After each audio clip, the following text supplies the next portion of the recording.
Okay. Really proud of our guys for the way they handled the game on Saturday night or Saturday afternoon. It was, one of those games where just got to keep hanging in there and making plays, and our guys did just that, and were able to come out with a win. A lot of offense, obviously, on both sides. Not a lot of defense on either side, but it was good to get the win. And really, for our seniors, it was awesome to see them be able to play their last game in Rice Eccles and go out with a win. And that was, probably the biggest positive of the night the afternoon was seeing that happen. A lot of really good individual performances on offense. Devin Dampier was outstanding. Did miss a few throws early, but settled in and really played an excellent game, over 300 yards, well over 300 yards of total offense. Wayshawn Parker hit 100 yards again. Bird Ficklin added his usual positive things to the game, a couple touchdowns and some really good runs. Offensive line, again, did a nice job, rushed for almost 300 yards. So a lot of good things on offense. Obviously not our best game on defense. Got really... there's no real easy explanation to it. I mean, we just did not play the run game in any way, shape, or form with any consistency, with any degree of, it just wasn't good. And, we were doing everything we could do wrong, we did. We didn't fit the run gaps like we're supposed to. We didn't tackle like we usually do. We weren't as physical as we usually are in the front seven. So a lot of things that were just happened, and I guess that happens on rare occasions. But I got no doubt that those guys will bounce back this week, and they're a prideful group and have a lot of competitiveness in them, and so we'll hopefully get that thing turned back around and where it should be for this week. Kansas, got a road trip to Kansas to finish off the regular season. A lot like the team we just played, personnel-wise, physical, got some athletic guys, and so there's a lot of carryover from the last few games. There's a lot of carryover in this game from both sides of the football schematically, that things that we've seen, and so we got to be ready. It's a Friday kickoff, so a short week. Got one day less to prepare, as do they, so there's no advantage one way or the other there. But looking for the opportunity to win a 10th game in the regular season, which I can't remember the last time we were able to do that, but it's been a few years, I believe. So, anyway, questions? Got Justin's question here. Okay. Last one of the year. After this historic win on Saturday, congrats on this historic win on Saturday. Joe Jackson, though, broke multiple records by 293 yards at Rice Eccles Stadium. Do you have a plan that will rectify this issue as we take on the Jayhawks this Friday? We sure hope so. And yeah, he did a lot of damage, and it was really on one play, A-gap power. Just a basic, one of the most basic plays in football. There was nothing elaborate about the schemes, nothing that took us by surprise.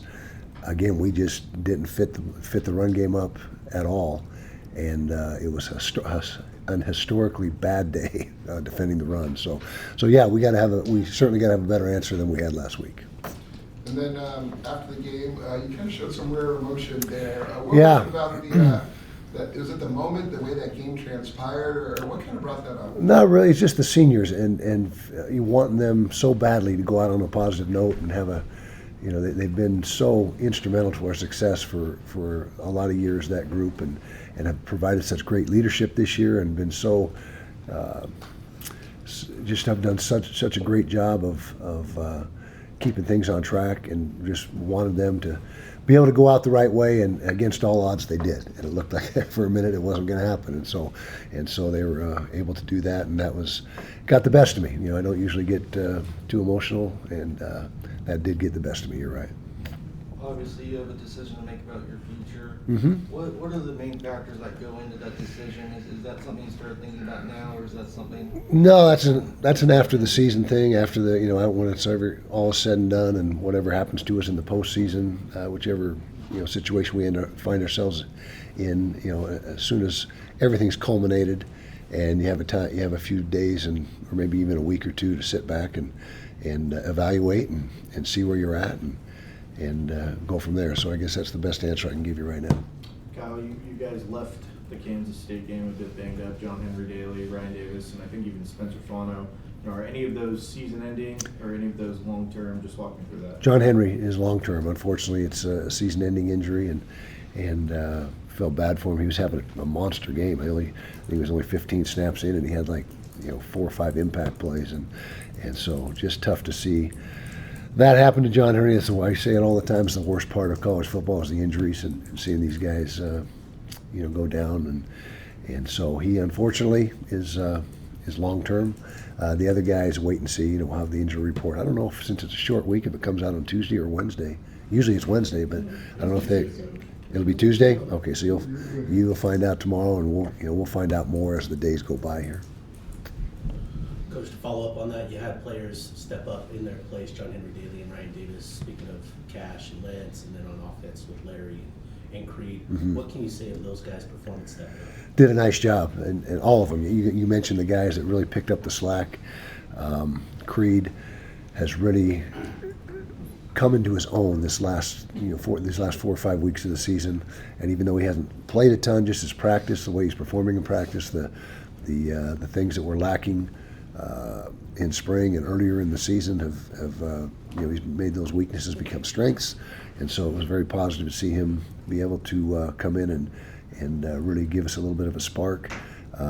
Cash Dillon is a guy that we think has a tremendous upside. He's played quite a few snaps already this year, but when we lost John Henry, it was up to him and Lance to come in and do some good things, and they both did. And so that's fortunate for us that we had depth at those positions.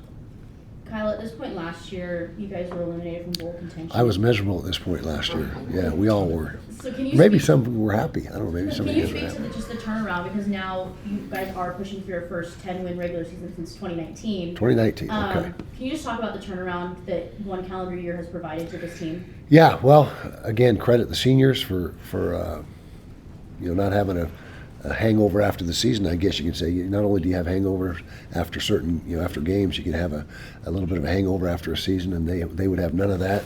We started off the off season on a very positive note way back in January, and again, due to their great leadership, and they're instrumental in getting things turned around. I mean, that's the real bottom line to what the success this season really is hinged upon, is the ownership that the players have taken in the program. Hey, Wes, I thought you were retired. Close? All right. When are we golfing? Soon. Let's go. Soon. The last couple of years, your defense is the one that's kept you guys in games. And Right. It's a struggle. And the last couple of weeks, it's been the other way around.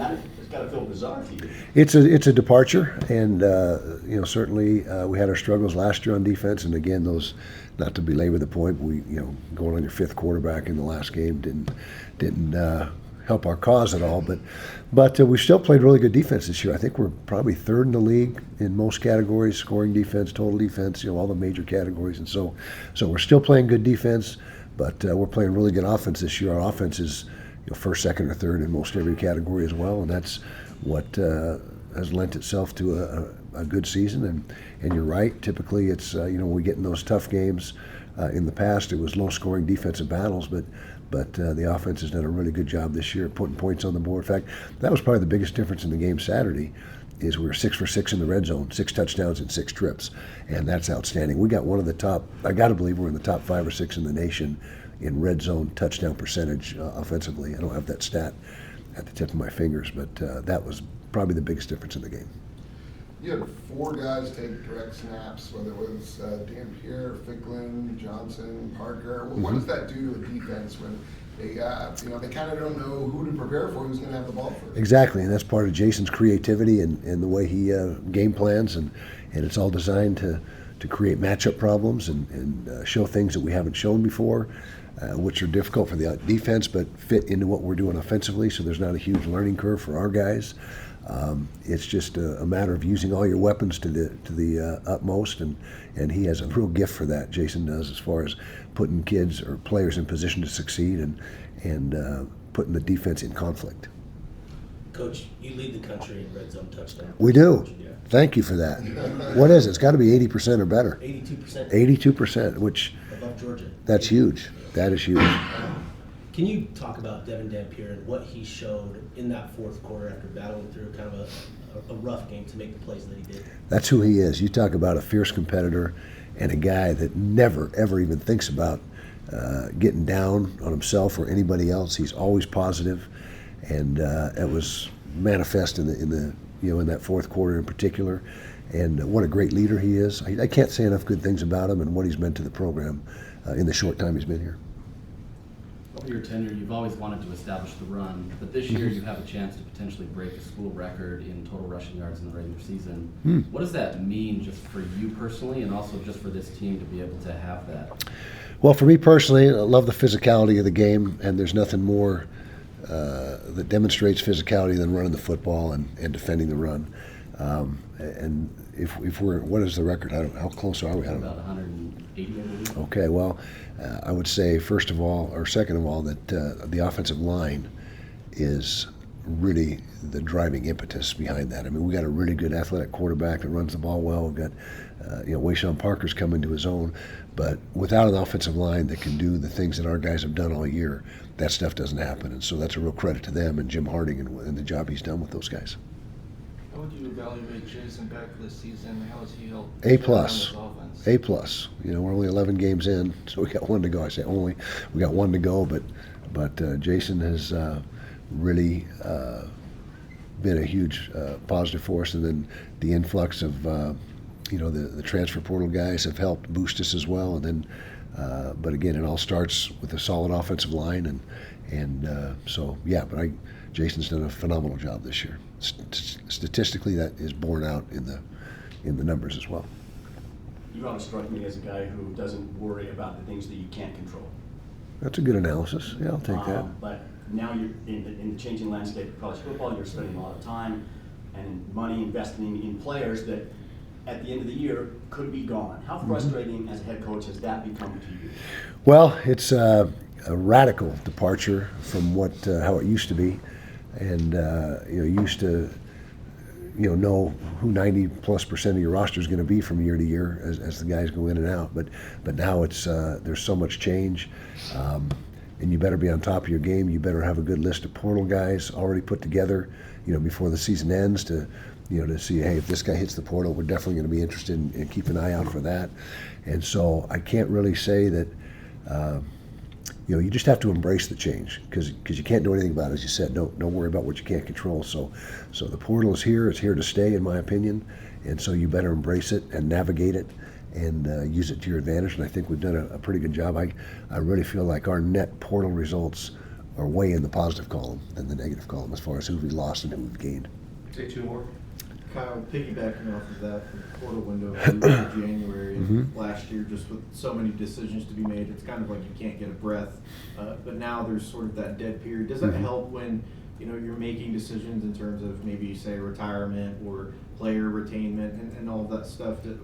How does that change your guys' process? Yeah, we think it's going to help. Now it's the first time through it with this format, so something's going to rear its ugly head, we're sure. But it seems to make more sense now than it ever has since the advent of the portal.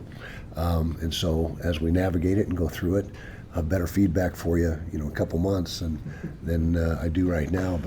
But yeah, you gotta a chance now to take, as you said, a breather and time to evaluate, visit with your players, your roster, and try to retain your roster and find out what guys' plans are. And so it's I think it appears to be a real solid move on the rules committee part to structure it that way.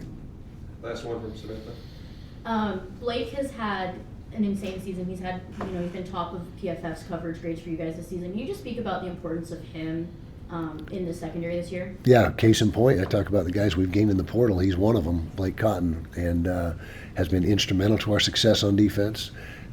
His, as you mentioned, his statistics and the PFF stuff is all very good on him, and that's just another example of a guy coming in and contributing right away, and he's just been a huge positive. I hope he gets some postseason accolades because he sure deserves it, in my opinion. Okay, that's a wrap.